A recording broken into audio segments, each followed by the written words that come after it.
What's up, folks? This is another. What's up, folks? This is a brand new episode of Fresh Drop Friday. Fuck. On my shit. Okay, hold up, wait. Damn. What's up, folks? This is another. God damn it. What's up, folks? It's your boy Tony P, and welcome back to another episode of Fresh Drop Friday, where we review brand new music every Friday. Let's get to it. First up, we got the latest drop, Chilombo. I'm gonna call it Chilombo because the shit cold as fuck. We got the brand new project Chilombo coming from the sensual lady mistress herself, Jhené Aiko. A very detailed project spanning over different aspects of relationships, really starting off on the second song, Triggered, which she released earlier in the year. Basically just telling her ex, like, you are the cause of the issues, but I'm still thinking about you. I'll still let you hit it because, you know, ain't nobody gonna hit it like you hit it. But then at the very same time, almost regretting ending the relationship or, you know, questioning the relationship because, you know, she gets big mad, she gets upset. We all have those days and second guessing herself, which again, I believe happens in a lot of relationships. So it's definitely giving you those different, you know, perspectives and aspects in different relationships. As she continues to work her way through the project, she starts hitting songs like Pussy Fairy, which is incredible. Like that's the one where damn now nigga almost had to bust a nut as soon as she started talking about shit, man. Because her way with words is just incredibly visual. I mean, again, it's almost like audio pornography, like just the way that she details her love life through these songs. So songs like Pussy Fairy, moving this way up to songs like Happiness Over Everything, abbreviated to H.E.R, or of course Ho. The idea that whether it be sex, whatever brings you happiness is what is mostly important. And I think that is a big topic, with sex really being, you know, at the forefront of a lot of conversations, that she really divulges in herself and, you know, expresses herself sexually, which is not new for Jhené. You know, Jhené has been one of those women that's been she's been very vocal in her, you know, expressing her sexual escapades with past partners. So that's nothing new coming from Jhené. But, you know, this one is just, you know, it's just way more detailed, way more feelings. You can just kind of feel the tension in some of these songs. As she continues, she even rounds it out with songs like Love, to where she's just talking about love, you know, just accepting love, appreciating love when it comes from a positive place, you know, just accepting that and, you know, going from that. The production on this project is stupid smooth. Almost a lot of acoustic sounds in this project. Again, nothing new for Jhené's sound and her aesthetic. I will say that it's very minimalistic. Again, I say that a lot. I think a lot of production these days is just very minimalistic. It just gives the artist, you know, the ability to like really be heard. And I think that's something that's definitely needed in this day and age, where, you know, everything's just so cookie cutter. You know, a lot of people are not really listening, but these are projects you really have to listen to and like just really vibe with to really appreciate it. This project boasts a good amount of features, very well used. Future, H.E.R, Miguel's on here, Nas is on here, and of course, you know, her on again, off again boyfriend Big Sean was gonna make some kind of appearance on this project. He actually kills his feature on None of Your Concern. On first listen, I'm really feeling this project. I'm really feeling a 4 out of 5, man. Like, Jhené really knows how to set a vibe. She really knows how to utilize words to really, you know, give you that imagery when it comes to, you know, these songs. So yeah, I'm really feeling a 4 out of 5 in this.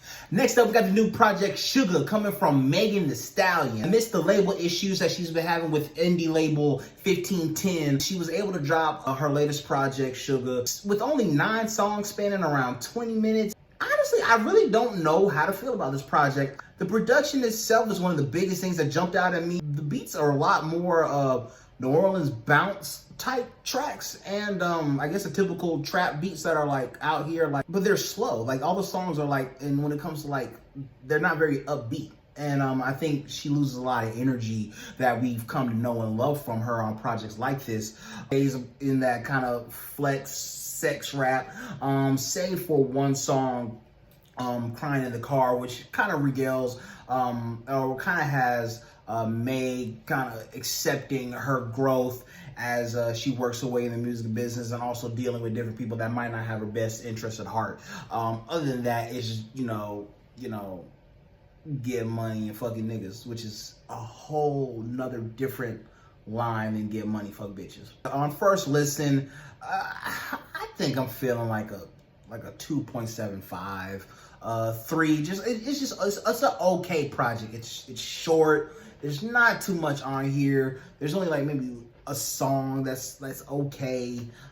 It's just really kind of just underwhelming. I probably wouldn't see myself going back to this. I'm not sure if that might be the, a stem from her having label issues. I'm not sure. Maybe that's just the direction she's going in. I won't lie, I'm a bit worried if this is what she's doing, but at the same time, she's still one of the hottest. She's still one of the hottest female artists out right now. I don't see this hurting her too much. I'm interested to see how her case goes with her lawsuit with 1510, especially linking up with Roc Nation as her management. And definitely like to see how, if and how she gets herself out of this. But as far as the project goes, I'm really not feeling it. I'm not sure where she's gonna take it from here on out, but it should be interesting to see. But as far as Sugar, I'm definitely going with 2.75. Rolling right along, we got the brand new album Ignatius, coming from the OG Rough Rider himself, Jadakiss. A very well written and heartfelt project coming from Kiss, showing love to his recently deceased homie Ignatius Jackson, aka Ice Pick, another OG Rough Rider coming from the Rough Rider camp. Production in itself, simple New York hip hop type beats, nothing really crazy, nothing really stood out there. But I will say he does have some heavy hitters when it comes to features, namely Rick Ross, 2 Chainz, of course, the luxury rap kings. They kill their verses. Also showing Dej Loaf and John Legend. And John Legend actually been very busy this Friday as well. I think he actually had a song with Jhené Aiko on her project. No, this project in itself has been a incredible project to listen to. Again, very well written, lyrically still top notch. Kiss again has not missed a step when it comes to these bars. Honestly, on first listen, gotta give it like a 4 out of 5, man. Just a solid project all around. Definitely has some solid bops on here I can see myself listening to. But yeah, just a solid heartfelt project. Just a solid heartfelt project, and I gotta give it to Kiss for doing this thing. So yeah, definitely feeling 4 out of 5. And last but not least, I gotta admit, I'm excited for this one. I did not see this coming. We have a surprise drop from Lil Uzi Vert, who has just out of nowhere decided to drop his long-awaited project, Eternal, a Take. Honestly, I wasn't expecting it. I will admit, I was worried for Uzi. Of course, with him also having label issues, going through almost the same exact issue that Thee Stallion was going through with her issues with 1510. Of course, everybody knows Lil Uzi Vert for years has had issues with his label Generation Now, ran by DJ Drama and Don Cannon. They've a lot of back and forth. Uzi claims they're not letting him release music. Drama and Cannon both say that Uzi's free to do whatever the fuck he wants. Nobody knows what's going on. But of course, again, Roc Nation stepping in again to play middleman has allowed Uzi to do a lot more lately. He's been throwing out singles. I won't say left and right, but he's definitely been throwing out a lot more singles. Oddly enough, none of them have really stuck to me, save for the first 2 that came out, Sequin Paradise, was one of the ones I think really kind of stuck. When he released Futsal Shuffle, I got worried. I was not a fan of the song Futsal Shuffle. I'm still not a fan of it. I think the production is annoying, obnoxious. Like no, I get that's in the same vein of Uzi sound, but just that's like overdoing it. A lot of sampling of very popular songs, of course, doing My Way by Backstreet Boys. Also, of course, sampling Miko Montana, who, side note, I just realized is the artist of the song Do It. Girl, I love the way you do it. I never knew I didn't know the artist of that song. I don't know why I thought it was like one of the guys, I guess like GS Boys or one of those, you know, stanky leg type niggas. Like I just assumed it was them, but that's neither here nor there. But of course Uzi sampled Miko Montana's Do It for Sequin Paradise. And I mean, it's cool. Like, you know, we do stuff like that. It's kind of a cheat code because, you know, people are gonna fuck with that off rip. With that being said, Eternal Take is actually a pretty hard project. Starting off, I mean, Baby Pluto just hits, boom, right there. Like it's almost like Uzi never left hits right there on top of it. Uzi just goes straight in. And then just kind of keeps the momentum throughout the whole project for the most part. Whether it be songs like Low Main, again, that shit is hard. I really fuck with that hook on Low Main. Going to Silly Watch, I mean, Uzi really kind of lets his he really lets his shit go on these hooks. Like, I mean, I think Uzi, I won't consider Uzi to be like a master hook maker, even though he's made some really dope hooks since he's been out. I wouldn't have him up there with the master hook makers, but he has some seriously hard hooks on this project, and I gotta give it to him. It is a lot of songs, 18 songs, a bit much for me, a bit long for me. I wasn't a big fan of Lover's Rage 2, but this, I think this actually makes up for it. I do enjoy the little skits that Uzi has throughout the projects. It gives it another kind of dimension, utilizing, you know, Uzi being kidnapped by aliens and then having to escape just to get back to keep doing more music. Almost like that's the reason why he took so long to release Eternal Tape, because he got kidnapped by aliens. So I think that's an interesting aspect to go with it. He doesn't have any features other than Sid the Kid from the internet. And Sid does her thing. Like it's a dope project, very simple, nothing crazy, but he doesn't have any other features, which is surprising. I would have loved to have a Playboy Cardi verse somewhere on this project, man. I think that was a missed opportunity.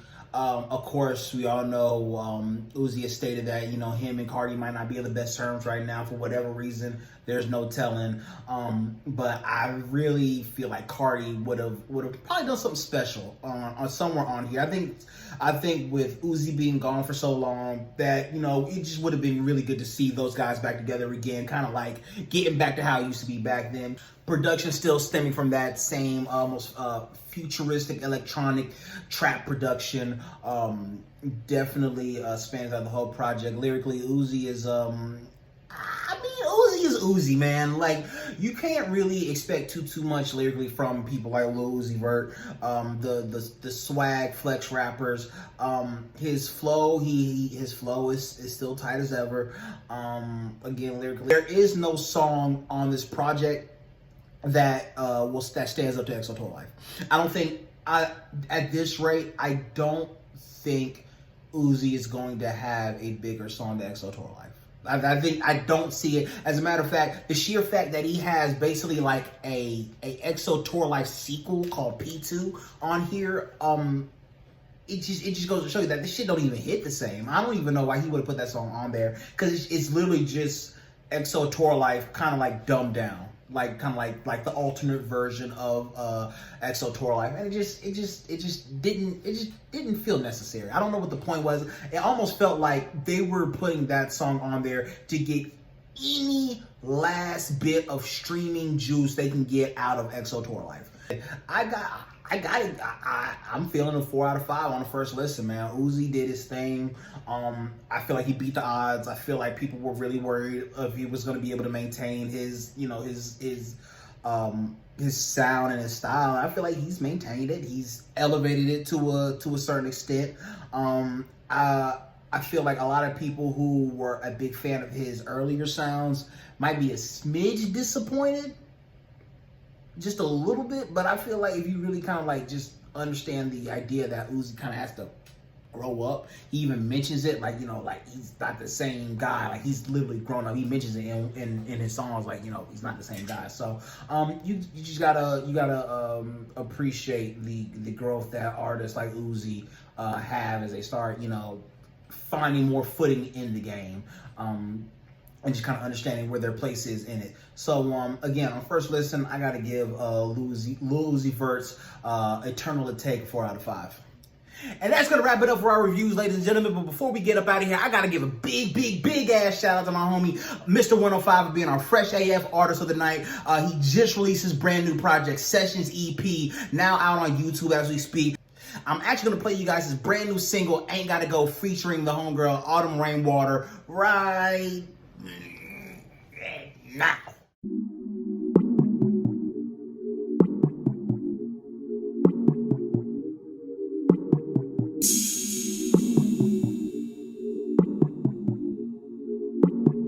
R&B Keith.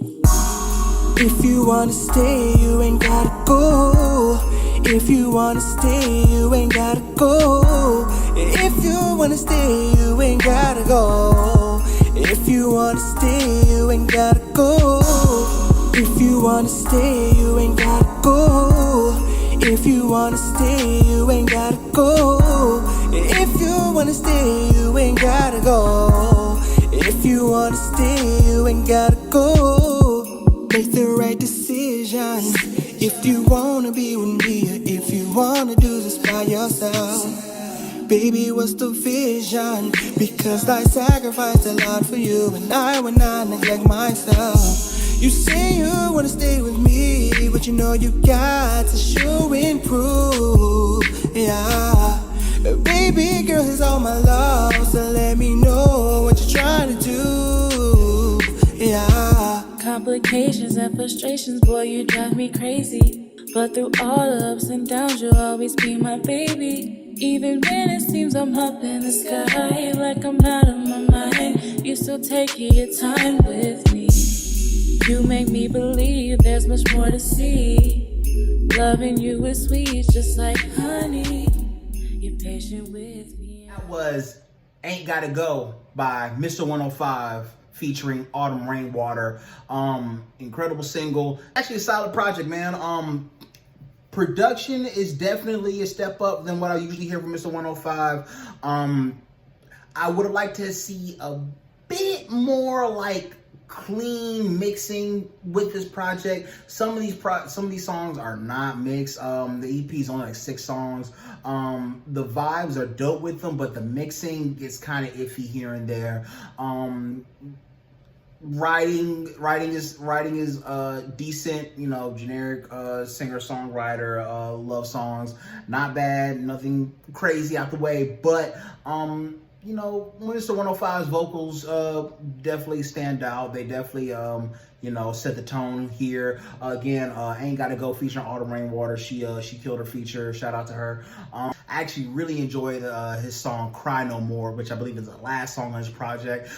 Really just some solid bops all over the place, man. So definitely really enjoy this project. I would just suggest, you know, please mixing and mastering, whether, I don't know if you're doing that. For those who don't know, Mr. 105 definitely does his own mixing and mastering. He's done it before. I'm not sure if he did it for this one, but if that not be the case, I would definitely look for mix, you know, consistent mixing and mastering for all songs. You could definitely hear that some songs were mixed a bit different than the others. Other than that, this is a solid project. Shout out to Mr. 105 Sessions EP. Make sure you guys check him out on YouTube right now. I'll have the links in the description below.